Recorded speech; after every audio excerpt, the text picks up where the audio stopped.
Welcome sa Tagalog Manhwa Recap.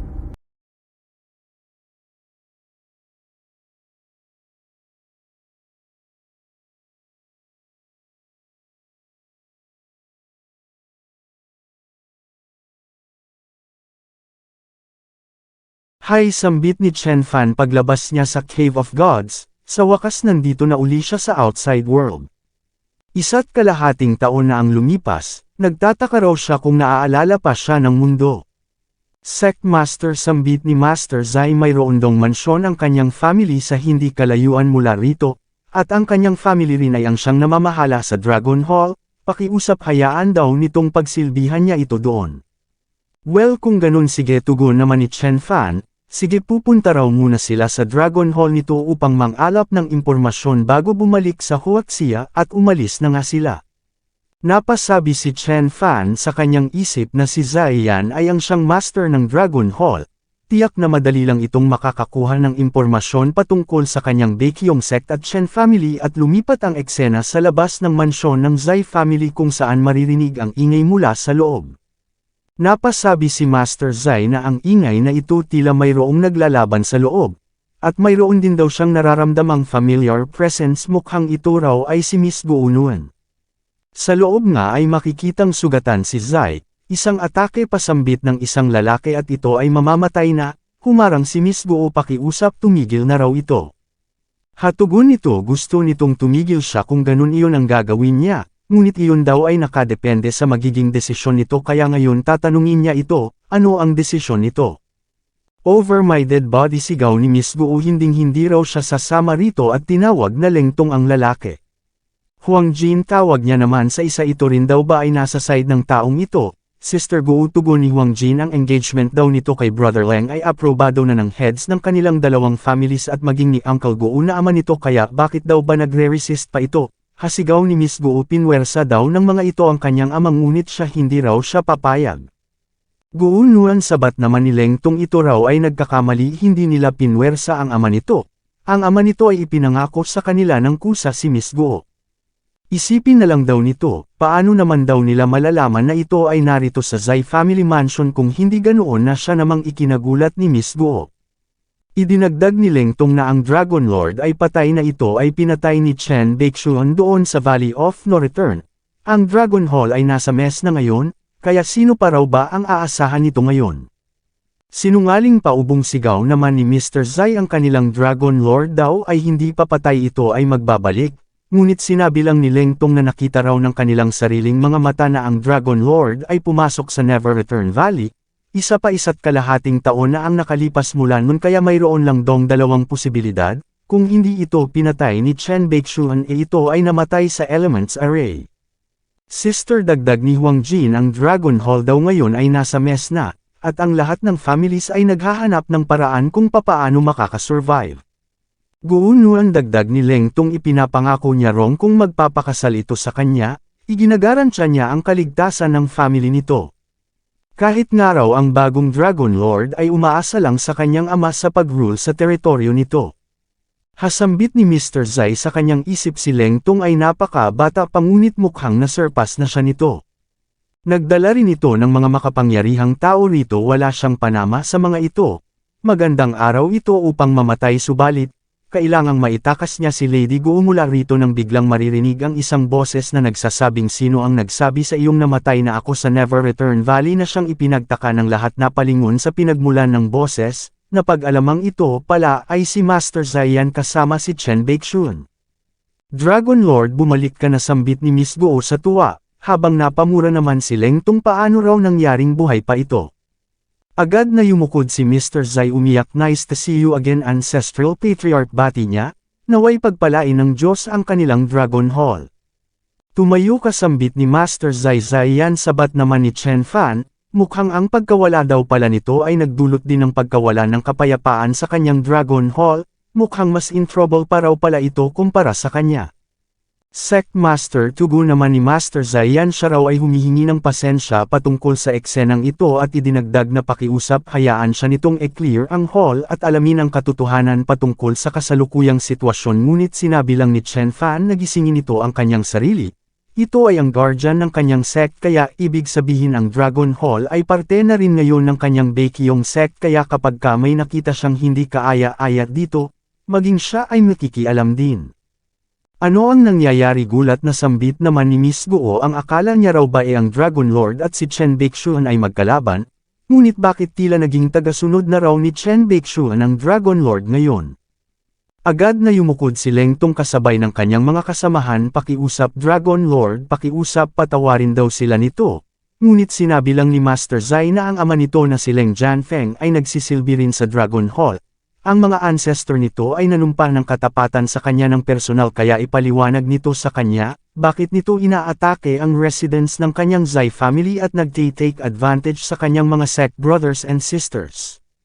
Hindi malaman ni Leng Tong kung ano ang sasabihin, nag-release ng aura si Master Zai at idinagdag na since inatake nito ang kanyang family at tinredor ang Dragon Hall, makukuha nito kung ano ang nararapat sabay pakawala ng elemental art basag ang ulo ni Leng Tong at pagkatapos ay tinanong niya si Mr. Zai kung ano ang nangyari sa loob ng 1.5 taon na wala siya sa Dragon Hall.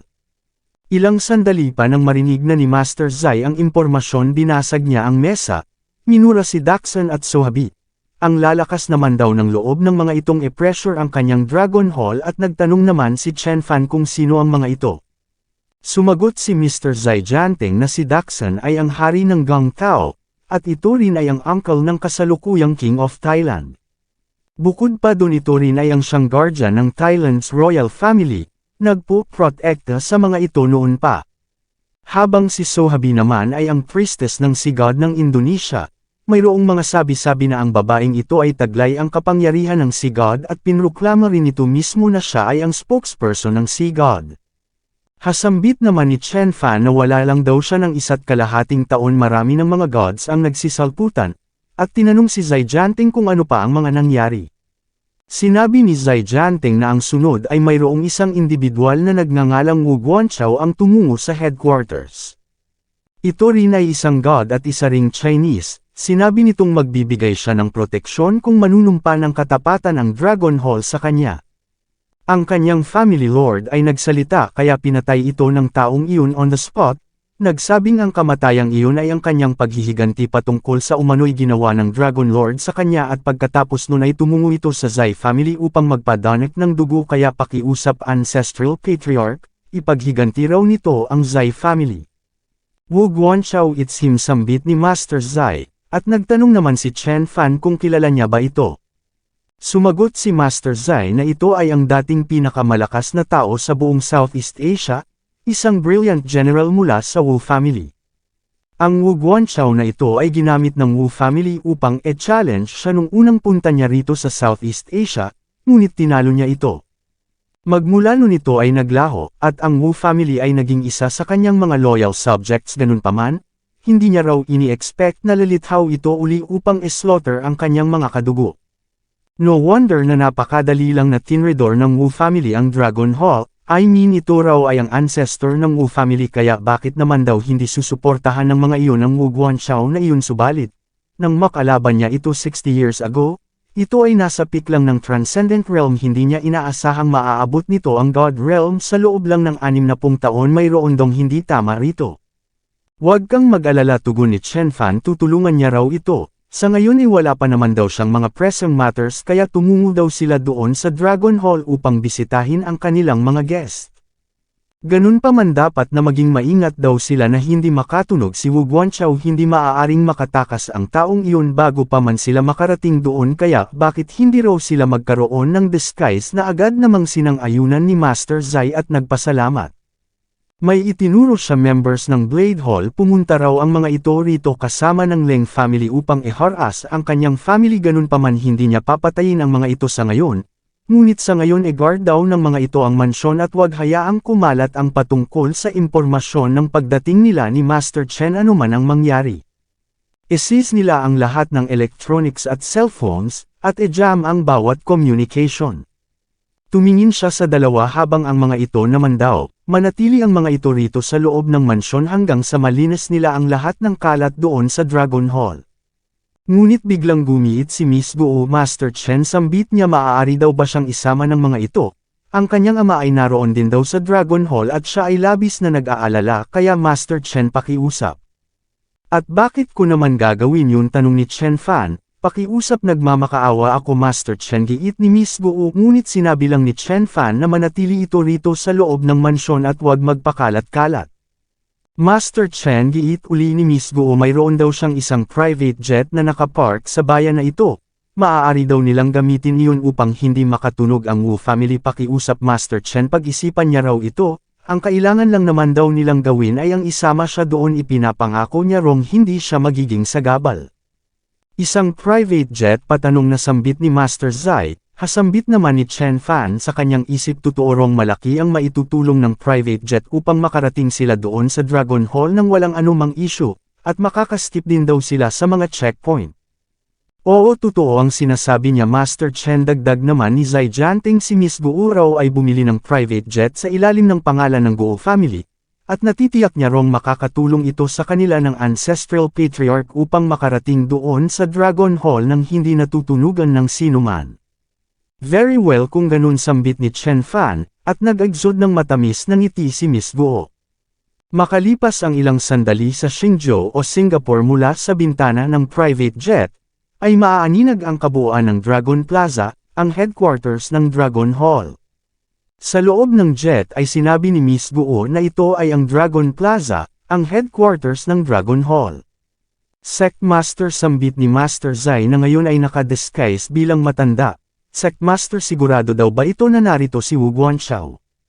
Oo tugon ni Chen Fan na ngayon ay nakadisguise din, ngunit mayroon dong kung anong mali sa presence nito ngayon.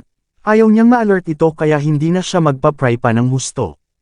Sinabi ni Miss Guo na didirekta na sila sa plaza ngunit ano daw ba ang plano nila? Subalit sumagot lang si Chen Fan na walang sila, ang pupunta lang doon ay si Zai Yan at siya hindi ito sasama sa kanila at makikita ang reaksyon ni Miss Guo. Idinagdag ni Master Zai na maaari daw silang rumekta, kayang-kaya ni Master Chen kahit na mga kalaban na mas malakas pa kay Wu Guanxiao. Ngunit sinabi ni Chen Fan na nararamdaman niyang ito ay nasa plaza sadyang, hindi lang daw siya pamilyar sa presence nito kaya hindi raw siya sigurado kung ito ba talaga ay si Wu Guanxiao. Tinanggihan ni Chen Fan si Miss Guo kanina ganun pa man makalipas ang ilang sandali, ito ang nanguna sa pagtungo nila sa mismong building ng Dragon Plaza. Nagpakilala siya sa guard siya raw ay nagmula sa Guo family, at siya ay narito upang i-meet ang kanyang ama na si Guo Shoukang. Pakiusap teka lang saglit tugon ng guard sabay swipe sa hawak niyang tablet, at nagsabing si Miss Guo ay allowed na makapasok ngunit, hindi raw ito maaaring magdala ng mahigit sa 2 bodyguard sa loob. Kayong dalawa sumama kayo sa akin sambit ni Miss Guo, napakaganda ng lugar na ito saad naman ni Chen Fan sinabi ni Master Zai na malaki ang binayaran nila para sa lahat ng ito, marami sa kanyang mga kaibigang nakipaglaban sa tabi niya ay namatay. Ngunit silang lahat ay naglatag ng pundasyon para sa Dragon Hall ng Southeast Asia kaya hindi niya raw lubos maisip na ang magdidismantle lang dito ay isa pa sa mga nasa loob ng kanilang circle. Nang biglang lumabas si Grandmaster Leng Jianfeng ang ama ni Leng Tung, sambit niya hindi raw ba't ito ay si Guonuan bakit ito nandito? Aso ito raw ba ay pumayag na maging kanyang daughter-in-law? Nice to meet you Uncle Leng tugon ni Miss Guo nang biglang dumating ang kanyang ama. Nuan mabutit bumalik ka na bungad nito ito raw ay good timing, kakadiscuss lang daw nila sa Uncle Leng nito patungkol sa kanyang marriage, dahil gaya ng alam na nito ang bagong lord ng Dragon Hall ay mayroong hinaharap na matinding issues. Ang Uncle Leng nito ay nice enough upang mag-secure ng 2 posisyon sa caucus ng Dragon Hall para rito at sa fiancé nito. Ito raw ay isang magandang opportunity para sa kanya at nagbigay ng pagbati ang iba pa patungkol sa magiging marriage sa pagitan ng Leng at Guo family. Ito raw ay isang napakagandang balita, huwag daw silang kalimutan ng mga itong imbitahan sa kasal. Hasambit naman ni Mr. Leng sa kanyang isip narito na sinulan ngunit nasaan si Leng Tung, ang batang iyon, ano raw ba ang ginagawa ng batang iyon? Nang biglang nagsalita ang ngayoy nakadisguise na si Master Zai nagtanong kung kailan pa nagkaroon ng bagong Dragon Lord, at sino ka namang matanda kasigaw ng isa ito raw ay isa lamang bodyguard ang pangahas naman daw nitong magsalita ng ganito rito, old fool matuto raw itong lumugar. Nuang dagdag ni Mr. Leng dapat turuan daw nito ng magandang asal ang kanyang servant, si Lord Wu na ang bagong leader ng Dragon Hall kaya kapag ka nagpatuloy pa sa pagtahol ang matandang ito, pipwersahin daw nila itong tumahimik. Leng Jianfeng sambit naman ni Master Zai dinas-appoint daw siya nito, ang kanyang brother Leng na ancestor nito ay matapang na nakipaglaban sa tabi niya isinakripisyo ang kanyang buhay para sa Dragon Hall, habang ito ay walang silbi bukod sa pagiging kahihiyan ng kanyang heroic na family. At sino ka naman tanong ni Mr. Leng, ikaw mismo ang tumingin tugon ni Master Zai sabay transform, Dragon Lord sigaw ng iba. Ano pinagpapawisang sambit ni Mr. Leng hindi ito namatay sa Never Return Valley.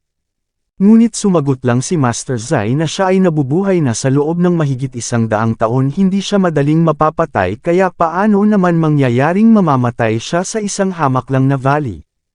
Leng Jianfeng tinridor daw nito ang Dragon Hall, ang huling sentensya nito ay kamatayan na siyang ikinagulantang ni Mr. Leng hindi ito maaari sambit niya tumakbo wag pakiusap wag dagdag niya pa. Ngunit sumagot lang si Master Zai sa pamamagitan ng pagpapakawala ng isang elemental technique rekta sa ulo ni Mr. Leng basag, plakda. Agad na nagsiyukod ang iba Wu Guanqiao sigaw ni Master Zai lumabas daw ito at harapin ang kamatayan. Hasambit naman ng mga nasa loob ng hall sino raw ba itong nang ahas na tawagin sa pangalan ang Lord? Nililigawan mo ang kamatayan sigaw ng iba pa ang lakas naman daw ng loob nitong e-challenge ang Dragon Hall. Ganun pa man nabigla sila nang makita nila mula sa labas ng bintana ang lumulutang na si Master Zai teka lang hindi raw ba't ito ay ang Dragon Lord?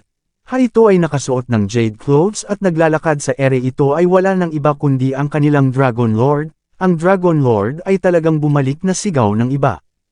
The Dragon Lord pautal na sambit ni Mr. Guo dad nagkakamali katugon ni Miss Guo ngunit idinagdag lang ni Mr. Guo na kahit na talagang ito pa raw talaga ay ang Dragon Lord. Hindi rin daw nangangahulugang matatalo si Wu Guanqiao dahil after all, mayroon itong maraming malalakas na mga supporters at makikitang hindi na lang umimik si Miss Guo. Mayroong tumalon mula sa bintana ng mataas na palapag ng building habang ang ibang nasa loob naman ay nagbigay galang sa Dragon Lord. Wu Guanqiao sambit naman ni Master Zai ano pa raw ba ang hinihintay nito lumabas na ito ngayon din, at iyon na nga ang ginawa ni Master Wu Guanqiao. Nag-release ng lightning aura sambit niya hindi niya raw inaasahang makakasurvive ito sa Valley of No Return. Wu Guanqiao saad ni Master Zai nagtanong kung ano ang ibig sabihin ng lahat ng ito hindi niya raw ba natrato ng mabuti ang family nito. Bakit ito nagdulot ng ganoong violence sa kanyang Zai family ngunit sumagot lang si Wu Guanqiao na wag na nitong sayangin pa ang kanyang oras, harapin na nito ang kanyang kamatayan. Kaya agad na nagpakawala ng flying sword si Master Zai patungo kay Wu Guanqiao na paatras nagulat imposible sambit niya paanong nangyaring ganito na ito kalakas sa loob lang ng 1.5 taon hindi raw ba't nilabanan nito si Chen Baixun hindi ko alam kung ano ang ibig niyang sabihin sa huling parte. Ngayon mamatay ka na sambit naman ni Master Zai, nagcast ng Thunder Art si Wu Guanqiao sinubukang neutralize ang atake ni Master Zai nagcast ng isang protective barrier. Damit sambit niya sa kanyang isip ano raw ba ang nangyari nung mawala ito, kailan pa ito natutong gumamit ng flying sword. Siya raw ay walang panama rito maliban na lang kung maabot niya na ang realm ng Heavenly Thunder, ito ay life and death situation kailangan niya rong sumubok, kaya sinubukan niyang puwersahang mag-breakthrough sabay pakawala ng isang Thunder Art, makikitang papalapit na ito kay Master Zai binigyan ng command ang kanyang flying sword, at nagkaroon ng pagsabog. Nag-alala naman dito si Miss Guo wala naman daw sigurong nangyari kay Master Zai hindi raw ba, don't worry tugon naman ni Chen Fan magiging ayos lang ito. Ang isang kalaban na nasa early stage pa lang ng God State ay hindi ito mapapatay, after all ito ay nag-ensayo ng gusto sa loob ng 1.5 taon ng mag-isa. Napalingon si Chen Fan napatanong sa kanyang isip kung kailan pa naging ganito ka-violent ang Kamsi na ni kaya na nitong durugan ang mga bato. Hindi ko alam kung ano ang tinutukoy ni Chen Fan dito. Tumila ang usok Hail the Mighty Dragon Lord sigaw ng mga tao ang Dragon Lord daw ang nanalo. Niretrieve ni Master Zai ang kanyang flying sword at sinabihan si Wu Guanqiao na mukhang nagamit na nito ang kanyang buong lakas sa atakeng iyon, ngayon oras na upang tanggapin nito ang kanyang kamatayan. Hahatugon ni Wu Guanqiao ganito raw ba talaga ito ka-naive na iniisip nitong ginawa niya ang lahat ng mga bagay-bagay gamit lang ang sarili niyang lakas. Hindi niya raw ito ini-expect. Nagtaka naman si Master Zai nang marinig ito napatanong kung ano ang ibig nitong sabihin, nang biglang umahan mula sa dagat ang isang beast. Hasambit naman ni Chen Fan sa kanyang isip, hindi niya raw inaasahang ang ganitong uri ng ancient beast ay nag-e-exist pa rin dito sa Earth. Ang Black Scale Python daw na ito ay mas malakas pa kumpara sa Yin Snake ng Yin Dragon Pond. Sa ulo ng beast ay lula ng dalawang Divine Realm experts, ang sinasabing King of Gangtao na si Daxon at ang Prophet ng Sea God na si Sohabi. It's been a while Brother Zai, bungad ni Master Daxon, so kayo pala, tugon naman ni Master Zai. Hasigaw ng mga tao, tatlong gods laban sa isa, ito raw ay isang dead trap for sure. Brother Zai, saad ni Master Daxon, inaasahan na raw nilang makakabalik ito mula sa Valley of No Return since ito ay isang matalinong tao. Ganun paman, hindi raw nila ini-expect na matatagalan ito ng gusto, muntik na rong maubos ang kanilang pasensya. Idinagdag ni Wu Guanchao na mukhang tama raw ang iniisip nila since maging si Chen Baixuan ay walang nagawa laban dito. By the way, nasaan na raw ba si Chen Baixuan, na stock pa rin daw ba ito sa array? Brother Zai, dagdag ni Miss Sohabi, kung maipapangako raw nitong ang Dragon Hall ay forever na mananatili rito sa Singapore, aalis na raw sila agad dito. Subalit sumagot lang si Master Zai na kung ititigil na nila itong ginagawa nila, umalis dito at manunumpang hindi na mag-aalsa laban sa kanya sa hinaharap at kailanman, baka e-spare niya raw ang buhay nila at hahayaang makaalis dito ng buhay. Anong sinabi mo, tough guy? Panunuya naman ni Master Daxon. Zai, yan, dagdag ni Wu Guanchao. Ano raw ba ang pumasok sa isip nito at iniisip nitong matatalo niya silang tatlo ng sabay? Hindi na umimik si Miss Sohabi, nagbigay lang ng kung anong tingin. Ano, sigaw ng mga tao, tatlong gods laban sa kanilang Hall Lord. Ano, mawawasak na raw ba ang Dragon Hall sa araw na ito? Nang biglang nakialam na si Chen Fan. Hasambit niya, nakalimutan na raw ba ng mga ito ang patungkol sa kanya? Ito ay pautal na sambit ni Mr. Guo. Dad, saad ni Miss Guo, hindi niya raw alam kung maaari niya itong sabihin. Ngunit ang Dragon Lord daw ay naging disciple na ni Master Chen at siya na ngayong guardian ng Baekhyong sect. In fact, ang Dragon Hall daw ngayon ay parte na ng Baekhyong sect. Ano ang pinagsasasabi nito, sambit ni Mr. Guo sa kanyang isip? Baekhyong sect? Ang ibig daw ba nitong sabihin ang taong ito ay si Chen Baixuan? At nagtanggal na nga ng disguise si Chen Fan. Ano, ikaw ba si Chen Baixuan? Patanong na saad ng dalawa. Immortal Master Chen, sambit naman ni Wu Guanchao. Ano raw ba ang ibig sabihin nito? Kailanman ay hindi sila nagtangkang e-provoke ito, habang ang Zaiyan na ito raw yung nagtangkang saktan ito noon. Sumagot si Chen Fan na si Zaiyan ay sumali na sa kanyang Baekhyong sect. Sa katunayan, ito pa ay ang siyang guardian ngayon ng kanyang sect, na nangangahulugang ang Dragon Hall ay parte na ngayon ng kanyang Baekhyong sect. Ibig sabihin, ng mga ito ay nagtangkang wasakin ang isa sa mga property ng kanyang Baekhyong sect. Ang pag-atake ng mga ito ay katumbas lang ng pag-atake sa kanya at sa kanyang sekta. What the, sambit ng dalawa, sumigaw si Master Daxon. Umalis na sila agad na nag-dive sa dagat si Miss Sohabi, habang napamura naman si Wu Guanchao at sumibat na rin. Hasambit naman ni Chen Fan, iniisip daw ba talaga ng mga ito na makakatakas sila mula sa kanya? Nagcast ng isang spell na patigil ang beast, na block ang tatlo na siyang ikinagulat ng mga ito. Napatanong si Master Daxon kung ano ang spell na ito. Sinabi ni Miss Sohabi na ito ay isang divine power, ngunit sa tingin niya hindi raw ito kayang i-maintain ng matagal ni Chen Baixuan, kaya maghintay na lang daw sila hanggang sa mag-wear off ang spell. Hasambit naman ni Chen Fan sa kanyang isip, tama raw ang sinabi ng Sea God Prophet na ito. Ang ginamit niya ay isang dimensional seal, which is isang connate level skill na tanging mga deity lang ang mayroong kakayahang gumamit, at sa kanyang kasalukuyang ability, kaya niya lang itong i-maintain sa loob ng 10 segundo. Ganun pa man, iyon ay sapat na. Tumalon si Wu Guanchao, bumalik, nagcast ng Thunder Art. Di ko alam kung ano ang pumasok sa isip. Hasambit ni Chen Fan, wala raw itong idea kung anong kapangyarihan mayroon ang isang tunay na Thunder Art. Sumugod si Wu Guanchao at idinagdag ni Chen Fan na bubuksan niya ang mga mata nito sa araw na ito. Nag-release ng isang uri ng Divine Thunder Technique si Chen Fan. Napasigaw si Wu Guanchao, napatanong kung ano ang nangyayari. Ito ay ang itsura ng tunay na Thunder Art, saad ni Chen Fan. Nasunog, nagbaga, naging dapong ang katawan ni Wu Guanchao, unti-unting naglaho kasabay ng pagtama ng ihip ng hangin. Ano, sambit ni Master Daxon, ang isang early god state ay naging abo ng ganun-ganun lang, at halos hindi rin makapaniwala si Miss Sohabi na nagawang mapatay ni Chen Fan si Wu Guanchao sa isang atake lang. Binigyan ni Master Daxon ng order ang beast na atakihin ang barrier, baka ang lakas daw na mayroong ito ay sapat na upang wasakin ang barrier na ito. Pinaghahampas ng beast ang barrier gamit ang kanyang buntot. Ngunit wala ring silbi. Sinabi ni Miss Sohabi na wag na itong mag-bother pa, hindi raw nila mawawasak ang isang divine seal maliban na lang kung sila ay magiging isang earth-level deity. Nagpakawala ng isang skill si Chen Fan ngunit sinalubong ito ni Master Daxon. Pinabuga ng poison breath ang beast snake. Be careful, sambit naman ni Miss Sohabi. Si Chen Baeksuan daw ay hindi isang ordinaryong kalaban, at nagcast ng water art. Lumabas si Chen Fan mula sa poison breath na siyang labis na ikinagulat ni Master Daxon. Imposible, sigaw niya, paanong nangyaring ni hindi man lang ito nasaktan. Nagpakawala ng Goo-worm of 10,000 poisons ngunit gumamit lang ng Void Dimension Shockwave si Chen Fan na siyang naging dahilan upang mahulog si Master Daxon, sinundan ng isang fire art. Naging abo at makikitang napasigaw din ng beast na parabang apektado ito. Hasambit ni Chen Fan sa kanyang isip ang beast daw na ito ay nagdadala ng second primordial essence ni Daxon. Nagpakawala ng isang fist technique na siyang naging sanhi ng katapusan nito at makikita ang reaksyon ng mga tao.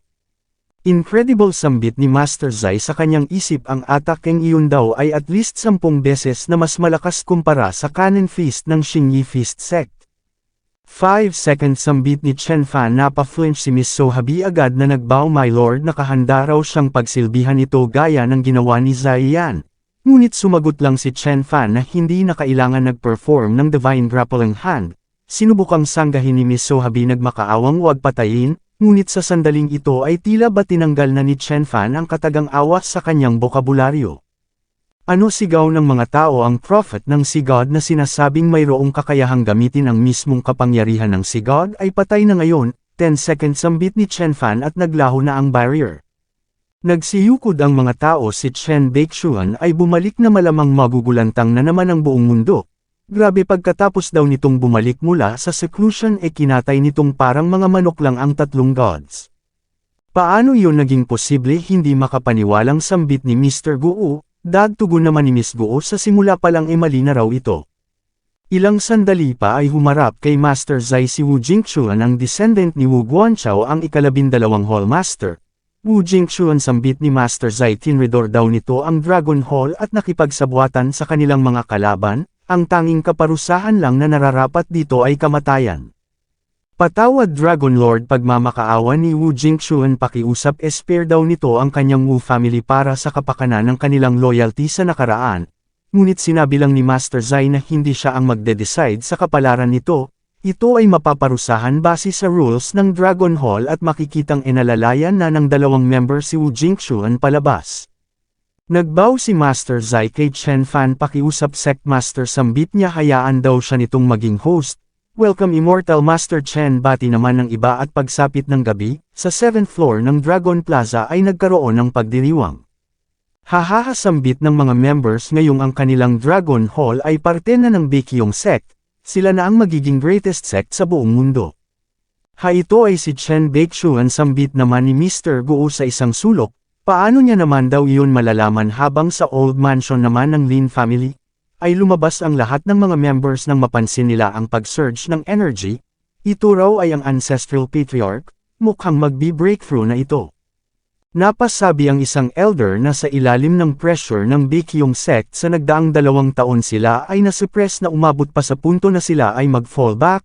Dinasband nila ang kanilang family at itinago ang kanilang mga sarili dito sa Southeast Asia. Ngunit ngayon kung ang kanilang Ancestral Patriarch ay maaabot na ang Earth-level deity at maging isang bukod-tanging Earth-level deity sa kabuuan ng mundo, sila ay aangat muli. Hahasambit ng ibang mga member sa harap ng kanilang Ancestral Patriarch na malamang isa na ngayong Earth-level deity. Sino lang daw ba ang Chen Baeksuan na iyon? Ilang sandali pa ay bumukas ang Stone Gate na 2 beses palang nabubuksan sa nagdaang ilang taon. Humakbang palabas ang Ancestral Patriarch, agad na nagsiyukod ang mga members ng Lin family. Long live Ancestral Patriarch, sabay-sabay na sigaw ng mga ito. Maaari na kayong tumayo, utos ng Ancestral Patriarch. Nagtanong ang elder kung naabot na ba nito ang Earth-level deity, ngunit pumikit lang ito at umiling-iling. Ano, sambit ng iba, ano ang ibig sabihin nun? at nagtanong ang ancestral patriarch kung nasaan si Chen Baixuan. Sumagot ang elder na ito ay pumasok sa Valley of No Return upang habulin ang Dragon Lord. 1.5 taon na ang lumipas mula nun ngunit wala pa rin daw silang balita patungkol sa kung ano na ang nangyari kay Chen Baixuan. Ganun pa man, ang Baekhyong sect daw nito ay nag-e-exist pa rin. Hatugon naman ng ancestral patriarch, kung ganun tumungo sila doon sa Baekhyong sect at lumipat ang eksena sa Zonghai partikular sa Mount Bajan, kung saan nakatayo ang kasalukuyang headquarters ng Baekhyong sect. Ito ay ang dating mansyon ng Hua family ni Master Hua Yunfeng, ngunit sa ngayon ay kinonvert na nila ito upang maging pavilion ng Baekhyong sect. Ang Baekhyong sect ay umangat mula sa hindi pagiging kilala hanggang sa pagiging isang formidable force. Sa kabuuan ng kanilang mga miyembro mayroong 2 gods at 10 mga grandmasters, sumasalamin sa tinataglay nilang lakas. Bukod sa mga gods at mga grandmasters sa ngayon ay mayroon na rin silang napaka-incredible na financial power, binubuo ng Jinxiu Group, Azure Talisman Pharmaceutical, Zeng's Financial Group, Hua Group, Lu Group, at marami pang iba. Bukod pa doon ang lahat ng kanilang mga building at mga lugar ay dinadaluyan ng nakaka-amaze na chi, at ang kanilang main product ay Vitality Serum na nakakapagpahaba ng buhay. Sa loob ng Grand Meeting Hall ng Baekhyong Pavilion ng Baekhyong Sect, ay kasalukuyang nagkakaroon ng meeting. Ito ay dinaluhan ni Anya na siya na ngayong Chief Manager ng Jinxiu Group, ni Fang Qiong na kasalukuyang CEO ng Baekhyong Corporation, ni Lu Yanwu na kasalukuyang manager ng Lu Group, at ni Miss Zing Angqi na siya pa ring Chief of Staff ng Zing Group sa kasalukuyan. Welcome everyone. Bungad ni Qiong ang pangunahing agenda raw ng meeting na ito ay ang i-conclude at i-summarize ang patungkol sa naging takbo ng kanilang business sa nagdaang taon, at upang kumonsulta patungkol sa kanilang magiging success plan para sa susunod na taon. Si Kuroki at Master Hua Yunfeng ay parehong proponents ng Baekhyong Corp, subalit wala sa kanila ang mayroong alam patungkol sa pagpapatakbo ng business, kaya si Qiong ang pinamanage nila para sa araw-araw na operasyon ng Baekhyong Corp. Pinasa ni Qiong sa kanyang mga balikat ang daunting task sa pag-consolidate sa kapangyarihan ni Chen Fan, at ni-unite ang lahat ng mga constituents ng Baekhyong sect sa ilalim ng isang system. Though sa kasalukuyan si Qiong ay 21 taong gulang pa lang, ang leadership skills nito ay di mapigil ang mag-shine kasabay ng kanyang beauty. Sa rooftop naman ay naruroon si Master Hua Yunfeng, Tung Shan, Miss Cheng, Kuroki, Miss Jingyi, Yu Wenjing kasabay ng mga members ng Dark Witch Hall, at 2 cultivators mula sa Guangdao o Hong Kong na mga guards ni Miss Zing. Sa ngayon si Shu ay nagtataglay na ng title bilang isa sa 4 goddesses ng Baekhyong sect, at kasalukuyang nasa rank 9 ng Heaven's Chart. Napasabi si Shu na nagtataka raw siya kung kailan niya uli makikita si Master Chen. Don't worry, tugon ni Kuroki, dahil si Master Chen daw ay isang god. Ang isang Dharma array ng isang Earth-level deity ay hindi raw makakapagbigay ng threat kay Chen Fan, at sa tingin niya ito ay sumasailalim lang ngayon sa kanyang cultivation seclusion sa kung saan. Siya nga pala si Kuroki ay isa rin sa 4 goddesses ng Baekhyong sect. Indeed, dagdag naman ni Master Hua Yunfeng, si Master Chen daw ay nasa half-step na ng Earth-level deity, 1.5 taon na ang nakararaan. Hindi pa kabilang doon ang powerful divine powers na nasa kanyang disposal nang biglang mayroong nag-burst sa entrance ng sect na siyang umagaw sa atensyon ng lahat. Ito pala ay ang ancestral patriarch ng Lin family. Sumigaw siya, nagpakilala bilang Lin Shuming. Narito raw siya upang bisitahin ang sect master ng Baekhyong sect. Lin Shuming gulat na sambit naman ng mga members ng Dark Witch sect. Ito raw ay ang sword immortal ng Lin family. Bumaba sila, sinalubong si Master Lin, that's him. Gulat na sambit naman ni Master Hua Yunfeng nang makita ito. Welcome Lord Lin Shuming, bati niya. Siya raw ay ang second disciple ng Baekhyong sect na si Hua Yunfeng. Maaari niya raw bang may tanong kung ano ang nagdala kay Lord Lin dito sa araw na ito? Hasambit naman ni Master Lin, si Brother Hua raw ay ang siyang dating nagdo-dominate sa China. Ngunit hindi niya raw inaasahang ang anak nito ay magiging lapdog lang ni Chen Baixuan.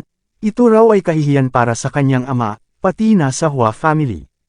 Lord Shuming, tugon ni Master Hua Yunfeng, nirerespeto niya raw ito since ito ay kanyang senior. Ganun pa man pakiusap, wag nitong i-take for granted ang kanyang goodwill. Pakiusap restrain ito ang kanyang sarili sa harap ng Baekhyun sect. O ganoon ba tugon ni Master Lin kung ganun ano raw ba kaya kung ipakita nito sa kanya kung ano ang natutunan nito mula kay Chen Baekhyun sabay pakawala ng isang teknik. Sinalubong ito ni Master Hua Yunfeng gamit ang cloud burning palm technique subalit tila hindi ito umubra, na itulak pa atras ng atake ni Master Lin nanginig ang mga tuhod na siya namang ikinagulat ng iba si Master Hua Yunfeng daw ay ang siyang pinakamalakas dito sa Zhonghai. Ito ngayon ay isa ng God-level expert na nagko-cultivate ng ancestral technique yet, hindi nito magawang madepensahan ang kanyang sarili mula sa isang finger strike lang na nagmula kay Master Lin. Again sigaw ni Master Hua Yunfeng nagkaroon ng makapal na usok, ano sambit ni Yu Wenjing mukhang i-unleash na raw nito ang kanyang buong lakas. Ngunit nagpakawala lang ng ilang sunod-sunod na mga finger strike si Master Lin at nagsabing maaaring magagawa nitong mablock ang mga atakeng magmumula sa kanya 60 taon mula ngayon. Makikitang nahihirapan na si Master Hua Yunfeng pinipilit itong sanggahin sa pamamagitan ng kung anong teknik nang biglang napansin niyang nagbago ng atake si Master Lin. Sinubukan niya itong i-block gamit ang isang barrier, ngunit wala ring silbi tumagos lang ito sa barrier rekta sa kanyang balikat nagkaroon ng injury sambit ng ibang mga members na talo si Master Hua Yunfeng. Sino ang taong iyon tanong naman ng isa pa paanong naging posibleng natalo nito si Mr. Hua Yunfeng? Sinabi ng iba na sinabi nitong ang last name nito ay Lin, hindi raw ba kaya na ito ay ang ancestor swordsman ng Lin family? Lumapit si Miss Cheng tinanong ang kanyang guro kung ayos lang ba ito. Lin Shuming sambit naman ni Kuroki sabay hakbang ito raw ay ang siyang hinirang na pinakamalakas na swordsman sa buong China kaya bakit hindi raw ito kumalaban ng kalebel niya, gaya na lang ng kanilang sect master. Ano sambit naman ni Master Lin so ito raw ba yung Kuroki na sinasabing pumatay sa kanyang grandson na si Lin Pujun sabay release ng isang teknik sa pamamagitan ng pag-flick, nag-slash si Kuroki upang e-deflect ito. Subalit iyon ay imposible tinamaan siya sa katawan tumilapon bumangga sa poste. Hasambit ni Master Lin so kaya nitong mag-survive mula sa kanyang atake. Tingnan natin sambit niya sabay perform ng isa pang teknik. Tigil sigaw ng tatlo nang biglang mayroong tumalon patungo kay Master Lin. Ito pala ay si Tongshan umatake na iwasan ni Master Lin, hasambit niya so ito raw ba yung sinasabing mysterious na physique refinement master.